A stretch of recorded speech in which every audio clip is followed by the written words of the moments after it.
যা যা আইটেম করেছিল মানে খুবই সুন্দর করেছিল, প্রত্যেকটা খাবার দারুণ দারুণ দারুণ, মানে কোনো কথা হবে না, এত সুন্দর হয়েছে। মাসিমণি তুমি বলো। আমার তো আমি ফার্স্ট টাইম তোমার হাতে রিক্তার হাতে রান্না খেলাম, একদিন ফোনে শুনেছি, ফোনে দেখেছি, হ্যাঁ, কিন্তু এতটাই আমার সামনে মানে খেয়ে খাবারটা এতটা ভালো লেগেছে, আমি তো নেক্সট ভাবছি আমি রিক্তাকে আবার দ্বিতীয়বার অর্ডারটা দেবো। আমি তোমার কেমন লেগেছে রান্না? আমার বেশি কিছু বলবো না, রিক্তার নাম শুনেছি কিন্তু চোখে দেখলাম এই, আর ওটা রান্না করেছে খুব সুন্দর, মানে খাবার উপযুক্ত। তোমার তৃপ্তি হয়েছে খেয়ে? হ্যাঁ, তাই তো? একদম, খাবার উপযুক্ত। প্রত্যেকটা রান্না প্রত্যেকটা রান্না এই বেরুলি কিন্তু বলতে বল, বলো তোমার রান্না কেমন লেগেছে বলো। এই রান্না ভীষণ সুন্দর হয়েছে, কোয়ালিটি কোয়ান্টিটি সবই খুব ভালো, আর টেস্ট ভীষণ সুন্দর, প্রত্যেকটা খাবারই ভীষণ ভালো টেস্ট, আমার ভীষণ ভালো লেগেছে। আচ্ছা, থ্যাংক ইউ। আজকে অর্ডার এসেছিল কাটোয়ার চাপাপুকুর পাড় থেকে 150 জনের ফুল কন্ট্যাক্ট একটা কাজের। অনুষ্ঠানটা ছিল গন্ধেশ্বরী মায়ের পুজোর।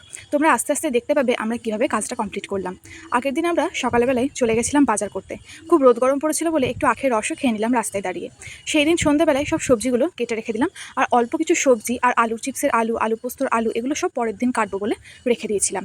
পরের দিন সব কিছু খোসা ছাড়িয়ে প্রথমে জলে ভিজিয়ে নিয়ে অল্প অল্প করে কেটে নিলাম। চালও ভিজিয়ে রেখে দিয়েছিলাম। প্রথমেই চাপিয়ে দিলাম আমের চাটনি, যেটা প্রত্যেকবারের মতনই করি। তারপরে চাপিয়ে দিয়েছিলাম ভেজ মুগের ডালটা। ভেজ মুগের ডাল আর আমের চাটনি হয়ে গেলে আর একটা ওভেনে বসিয়ে দিয়েছিলাম কাবলি ছোলাটা সিটি দিতে, তাহলে খুব নরম হবে তাই। তারপরে পাঁচমিশালি সবজিগুলো আস্তে আস্তে সেদ্ধ করে নিয়ে ভেজে নিলাম, আর অল্প কিছু আলু ছিল সেগুলোও দিয়ে দিয়েছিলাম সঞ্জুকে ছাড়াতে। তারপরে তৈরি হয়ে গেল পায়েস আর বাসন্তী পোলাও পনির আর কাজু কিশমিশ দিয়ে। তো তোমরা যারা আমাদের এই খাবার অর্ডার করতে চাও তারা অবশ্যই যোগাযোগ করো 8918738387 এই নাম্বারে। তারপরে রান্নাগুলো হয়ে গেলে সব এক এক করে পার্সেলগুলো আমরা প্যাকিং করতে থাকলাম। 15টা মতন পার্সেলের অর্ডার ছিল, সেইগুলো সব এক এক করে প্যাকিং করতে থাকলাম। মেনুতে ছিল বাসন্তী পোলাও, প্রথমে মিনারেল ওয়াটার এবং পাতা দেওয়া ছিল, তার সাথে ছিল লেবু, বাসন্তী পোলাও, চানা পনির, সাদা ভাত, ভেজ ডাল, আলুর চিপস, হাতলয়লা বেগুন ভাজা, আলু পোস্ত, পাঁচমিশালি একটা সবজি, আমের চাটনি, পাঁপড় আর পায়েস। তারপরে রান্নাগুলো কমপ্লিট হয়ে গেলে আমার শ্বশুরমশাই এদিকে সব এই জিনিসপত্রগুলো প্যাকিং করে নিচ্ছিল। তারপরে আমাদের ভ্যানের দাদা চলে আসার পরে এক এক করে সব জিনিসপত্রগুলো চলে যাচ্ছিল গুঞ্জাদির বাড়িতে। অর্ডারটা দিয়েছিল গুঞ্জাদি।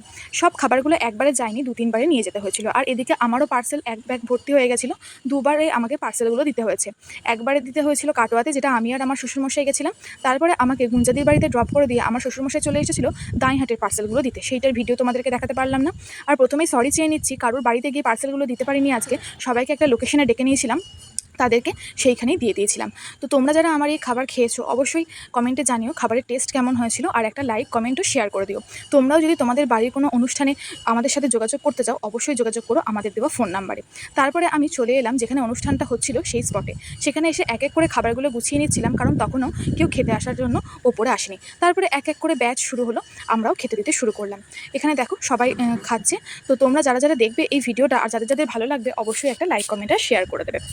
আমরা পার্সেলও ডেলিভারি করি যখন বড় অর্ডার থাকে, আর বড় অনুষ্ঠানের কাজও নিই। তারপরে আমিও সুযোগ পেয়ে গেলাম একটু পরিবেশন করার জন্য। যখন একটু ফাঁকা হয়ে গেছিলো তখন প্রায় 3:30 বাজে, তখন পরিবেশন করতে আমার বরাবরই ভালো লাগে। তারপরে 4টের সময় আমরা বসে পড়েছিলাম খেতে 4 জন মিলে। তোমাদেরকে একটু রিভিউটা শুনিয়ে নেব।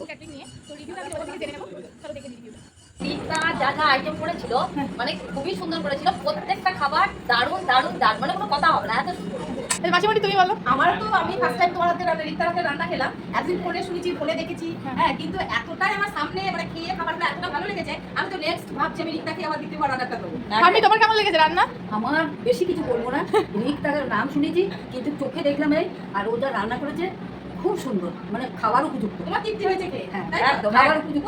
প্রত্যেকটা রান্নারই তো মানে প্রত্যেকটা রান্না এই বেরুলি কিন্তু বলতে বল, বলো তোমার রান্না কেমন লেগেছে বলো। এই রান্না ভীষণ সুন্দর হয়েছে, কোয়ালিটি কোয়ান্টিটি সবই খুব ভালো, আর টেস্ট ভীষণ সুন্দর, প্রত্যেকটা খাবারই ভীষণ ভালো টেস্ট, আমার ভীষণ ভালো লেগেছে। আচ্ছা, থ্যাংক ইউ।